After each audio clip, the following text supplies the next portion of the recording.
So, ganun pa rin naman, ay nahanap pa rin natin yung slope sa B. No? So, dito na tayo magka-cut. So, ito na yung x distance nyo. Tapos, ito pa rin si RB na 5. And then, ito si RC 5 din. Tapos, yung mga moment arm niya. So, this is x minus 4. And then, ito x minus 2. And then, yung moment natin, mag-smile yung...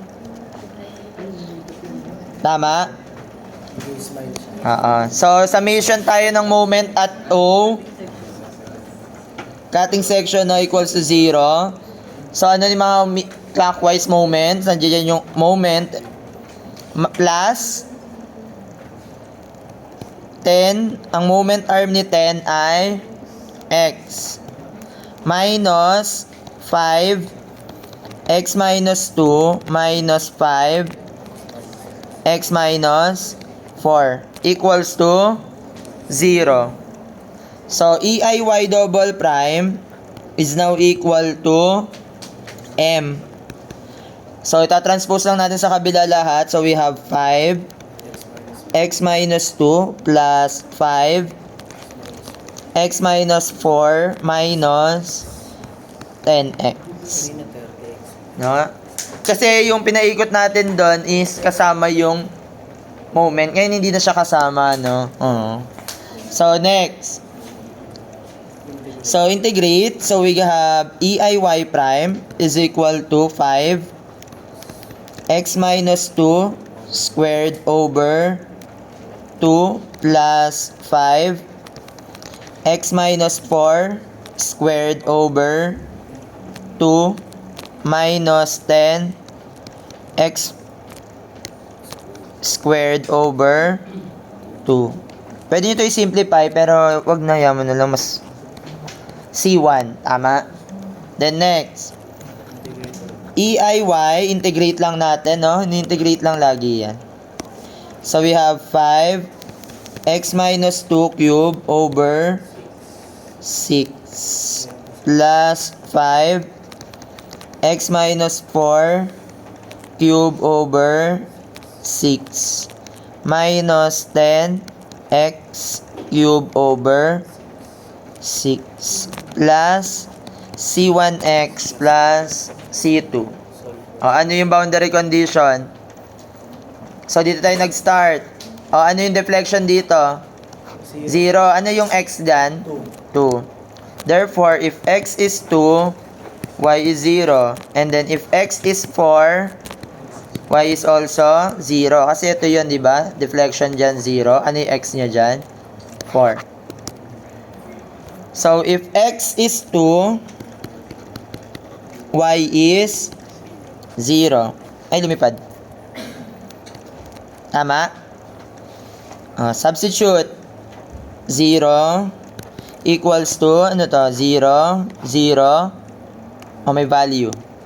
Negative 10 2 cube over 6 plus C1 times 2 plus C2. Simplifying, we have 2C1 plus C2 is equal to, tatranspose mo sa kabila to.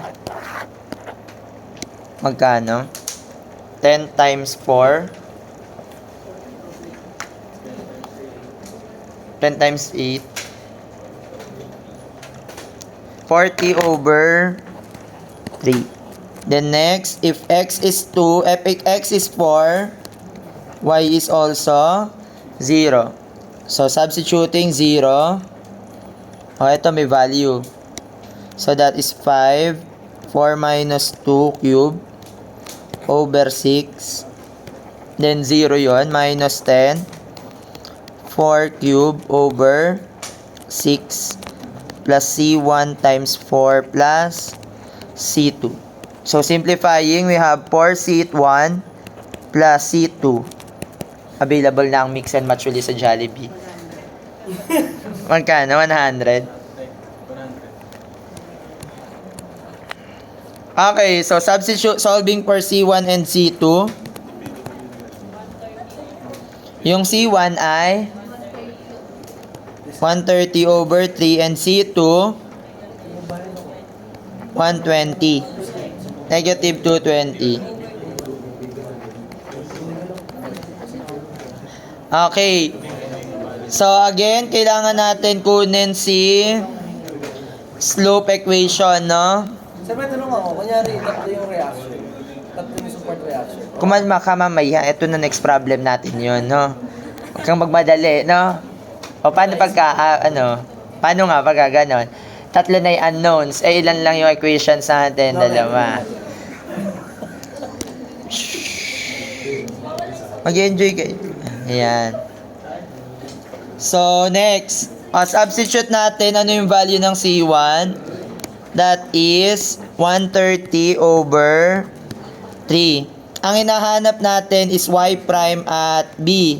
Ano yung x natin sa b? 4. So, substituting eiy prime, that is equal to 5. 4 minus 2 squared divided by 2 minus 10. 4 squared over 2 plus 130 over 3. Magkano yung eiy prime?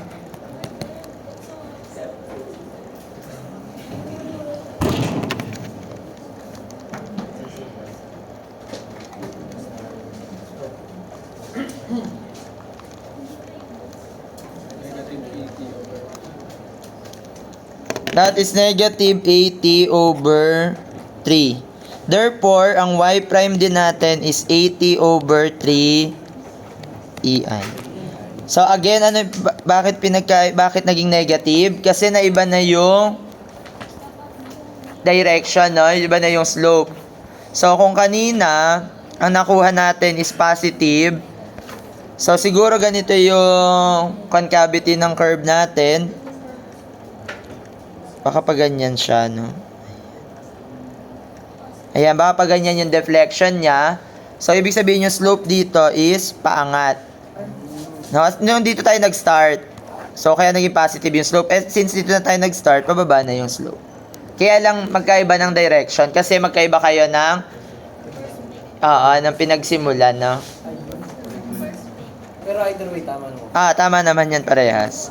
Lalo na sa slope. Sa slope is determination lang naman ng direction niya. Pag pinag natin ei, sir, tama. Siyempre, 80 over 3 na din yun, di ba? Parang ito na din yun, no? 80 over 3. So, substitute mo lang di ei. Parehas lang.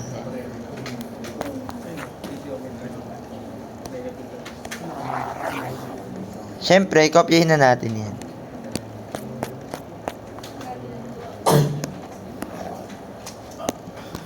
Yan nandun. Negative nga lang.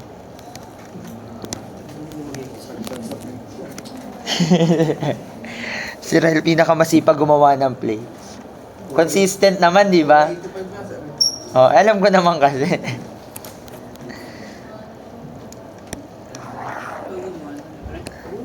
Oo, siyang gumawa. Alam naman natin. Masipag naman siyang gumawa.